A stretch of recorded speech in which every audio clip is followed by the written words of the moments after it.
ինչպես նշեցի, պարբերաբար թիրախավորումներ լինում են, կրկին գլխավորապես նյութական վնասներ են արձանագրվում, քանի որ մարդիկ զգուշավոր են, հասկանում են ռիսկը մեծ է և գլխավորապես ապաստարաններում են լինում, դրա համար արդեն մարդկային զոհերի ու վիրավորների քանակը նվազում է, միտում չկա, կտրուկ աճի, այսպես ասեմ։ Մեկ այլ խնդիր կուզեի արձանագրել, որ վերջին օրերին ինտենսիվորեն ադրբեջանական սոցիալական մեդիայում տարածվում են տարբեր լուսանկարներ և տեսանյութեր, որոնք հիմնականում լինում են ճիշտ, ոչ կեղծ տվյալներ, մեր վերլուծությունն է ցույց տալիս, և այդ լուսանկարներում ու տեսանյութերում տարբեր տիպի պատերազմական հանցագործություններ են ներկայացված լինում և դիակների ու ռազմագերիների հանդեպ անմարդկային վերաբերմունքի դեպքեր և գլխատման դեպքեր և նաև ռազմագերիներին հանրային հետաքրքրասիրության առարկա դարձնելու դեպքեր, ինչպես նաև ակնհայտ է երեկ ու նախորդ օրը հրապարակված մի շարք տեսանյութերից, որ նրանք ռազմագերիների հանդեպ կիրառում են ճնշման միջոցներ, բարձր հավանականությամբ և ֆիզիկական և հոգեբանական, որպեսզի նրանց օգտագործեն ադրբեջանական քարոզչական թեզերը ներկայացնելու համատեքստում, ինչը միանշանակ անընդունելի է խստագույնս և կրկին խախտում է Ժնևյան կոնվենցիաների դրույթները, միջազգային մարդասիրական իրավունքի դրույթները։ Այս տեսանկյունից շատ կարևոր է, որ միջազգային հանրությունը պատշաճ ուշադրություն դարձնի այս դեպքերի վրա, որպեսզի կանխարգելի հետագա խախտումները և նաև երաշխավորի ռազմագերիների իրավունքների պաշտպանությունը Ադրբեջանում, նաև հայ զինծառայողների դիակների մասով բացառեն հետագա իրավախախտումները և ոտնձգությունները։ Այս համատեքստում շատ կարևոր է ընդգծել, որ Ադրբեջանը արդեն երկու անգամ հրաժարվել է հրադադարի պայմանավորվածությունները պահելուց, ինչի հետևանքով բավականին շատ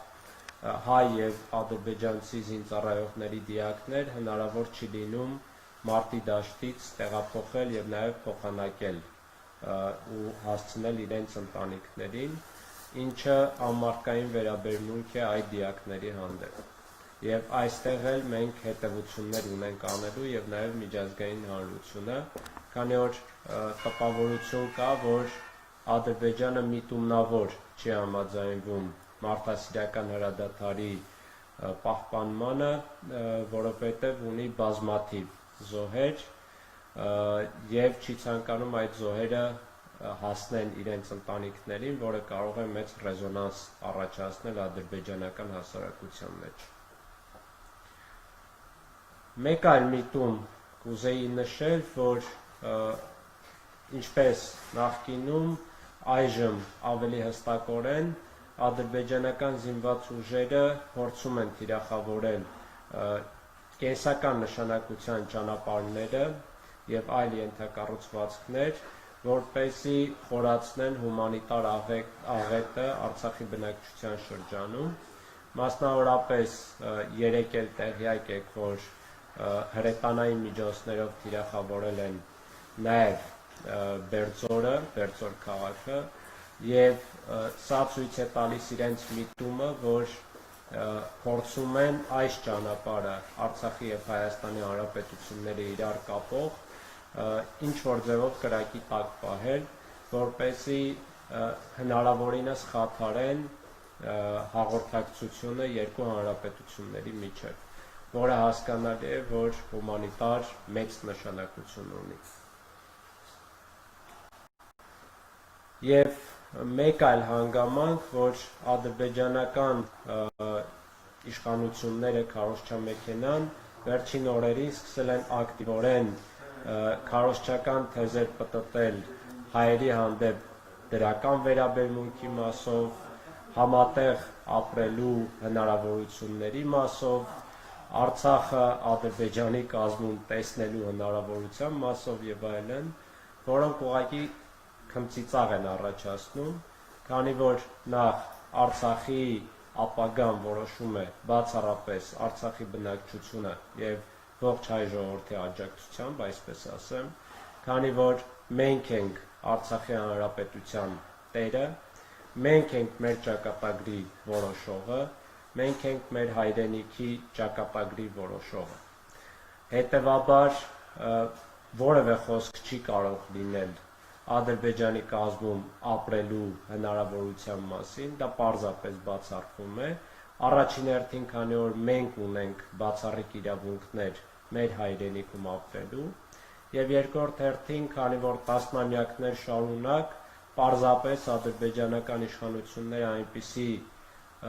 քաղաքականություն են վարել, որ խորացրել են իրենց հասարակության մեջ հայերի հանդեպ ատելության մակարդակը եւ ուղղակի անհնար են դարձրել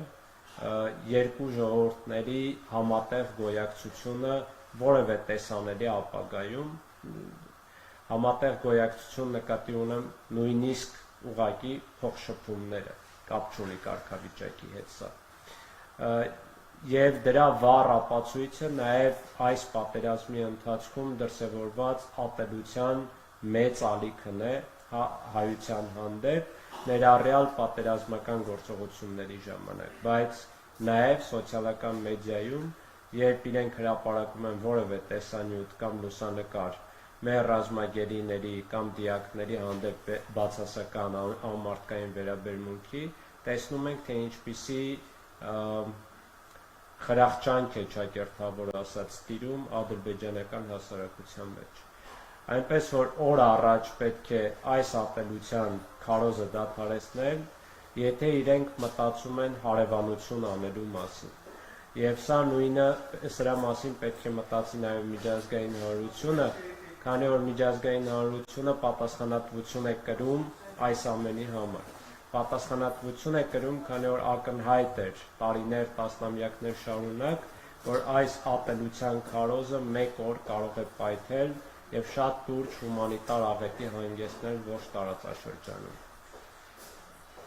Եվ կարճ նշեմ, որ այս ժամանակահատվածում Մարդու իրավունքների պաշտպանի թիմը շարունակել է փաստահավաք առաքելությունը, նաև առանձին զեկույցներով ենք հանդես եկել, նշել եմ նախորդ ասուլիսի ժամանակ, որ մեկ փակ զեկույց ներկայացրել ենք համապատասխան մարմիններին միջազգային լսարանների հիմնականում անմարդկային վերաբերմունքի մասով, շուտով պատրաստելու ենք, արդեն նախագիծը պատրաստ է երկրորդ փակ զեկույցը այս առումով, նաև հրապարակել ենք Շուշիի Ղազանչեցոց Սուրբ Ամենափրկիչ եկեղեցու հանդեպ ոտնձգության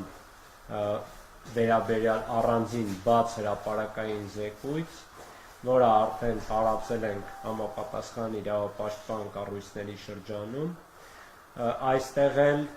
մեր վերլուծությունը ցույց է տալիս, որ ակնհայտ էր դիտավորությունը հենց հոգևոր նշանակության եւ հայության համար բացառիկ սիմվոլիկ նշանակություն ունեցող եկեղեցուն հարվածելու մասով։ Այսքանը մենք շարունակում ենք մեր փաստահավաք առաքելությունը, ընթացքում ելի թարմացումներով հանդես կգանք։ Շնորհակալություն։ Եթե կան հարցեր, խնդրեմ։